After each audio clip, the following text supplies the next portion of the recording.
4 बेटों वाली माँ। गांव के एक छोटे से कच्चे घर में एक बूढ़ी माँ रहती थी। उसका नाम सावित्री था। चेहरे पर झुर्रियां थीं, कमर झुकी हुई थी, लेकिन दिल बहुत बड़ा था। उसके 4 बेटे थे, रमेश, सुरेश, महेश और दिनेश। सावित्री ने अपने पति के गुजर जाने के बाद बहुत मेहनत करके अपने बेटों को पाला था। खेतों में मजदूरी की, लोगों के घरों में काम किया, कई बार खुद भूखी रही, लेकिन बेटों को कभी भूखा नहीं सोने दिया। समय बीता, चारों बेटे बड़े हुए। माँ ने जैसे तैसे उनकी पढ़ाई करवाई, फिर शादियां भी कर दी। घर में बहुएं आईं तो कुछ समय तक सब ठीक चला, लेकिन धीरे धीरे बेटों के व्यवहार में बदलाव आने लगा। अब उन्हें माँ की बातें अच्छी नहीं लगती थीं।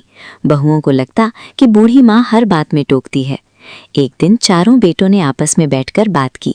रमेश बोला, अब माँ बहुत बूढ़ी हो गई हैं, हर समय बीमार रहती हैं, हमें काम भी करना है, बच्चों को भी देखना है। हम सब मिलकर माँ को बारी बारी से रख लेते हैं। बाकी तीनों भी मान गए। पहले महीने माँ रमेश के घर रहीं। शुरुआत में सब ठीक था, लेकिन धीरे धीरे बहू के चेहरे पर झुंझलाहट साफ दिखने लगी। कभी खाने में देर हो जाती, कभी दवा देना भूल जाते। माँ चुपचाप सह लेती। महीने के अंत में उन्हें सुरेश के घर भेज दिया गया। सुरेश के घर में भी वही हाल रहा। महेश और दिनेश के घर में भी माँ को कभी प्यार नहीं मिला। चारों बेटों के घर घूमते घूमते माँ का मन टूट गया। उन्हें समझ आ गया कि अब वो अपने ही घर में बोझ बन चुकी हैं। एक दिन दिनेश की पत्नी ने गुस्से में कह दिया, कब तक हम इन्हें ढोते रहेंगे, हमारे भी खर्चे हैं। ये बात माँ ने सुन ली। उस रात वो बहुत रोईं। सुबह होने से पहले ही उन्होंने अपनी पुरानी साड़ी में कुछ कपड़े बांधे और चुपचाप घर से निकल पड़ी। गांव के मंदिर के पास एक कोना था। वहीं बैठकर उन्होंने भगवान से कहा, हे प्रभु, मैंने अपने बच्चों के लिए सब कुछ किया, आज मेरे पास कोई नहीं है। उनकी आंखों से आंसू बहते रहे। उसी समय गांव के एक दयालु शिक्षक उधर से गुजरे। उन्होंने माँ को देखा और पूछा, मां जी, आप यहाँ अकेली क्यों बैठी हैं? सावित्री ने सब कुछ बता दिया। शिक्षक का दिल पिघल गया। उन्होंने माँ को अपने घर ले जाने का निर्णय लिया। उनकी पत्नी भी बहुत समझदार थी। दोनों ने सावित्री को अपनी माँ की तरह रखा।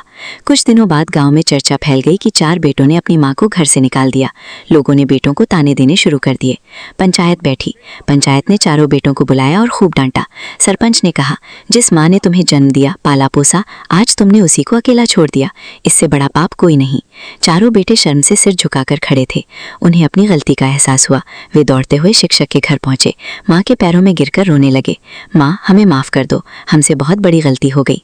सावित्री ने कांपते हाथों से बेटों के सिर पर हाथ रखा और कहा, बेटा, माँ का दिल तो हमेशा माफ करने के लिए ही बना होता है, लेकिन याद रखना, बूढ़े माँ बाप कभी बोझ नहीं होते। चारों बेटों ने वचन दिया कि अब वे माँ की सेवा पूरे मन से करेंगे। माँ वापस घर आईं, लेकिन इस बार उनके चेहरे पर शांति थी। बेटों को अपनी गलती का सच्चा पछतावा था। कहानी हमें यही सिखाती है कि माता पिता का सम्मान और सेवा करना हमारा सबसे बड़ा कर्तव्य है। जो अपने माँ बाप को छोड़ देता है, वो जीवन में कभी सच्ची खुशी नहीं पा सकता। माँ बाप कभी बोझ नहीं होते। अगर आपको भी लगता है कि माँ बाप दुनिया की सबसे बड़ी दौलत है, तो इस वीडियो को लाइक जरूर करें। लाइक करें और अपने दोस्तों के साथ शेयर करें ताकि ये संदेश सब तक पहुंचे। चैनल को अभी सब्सक्राइब करें और बेल आइकन दबाना मत भूलिए।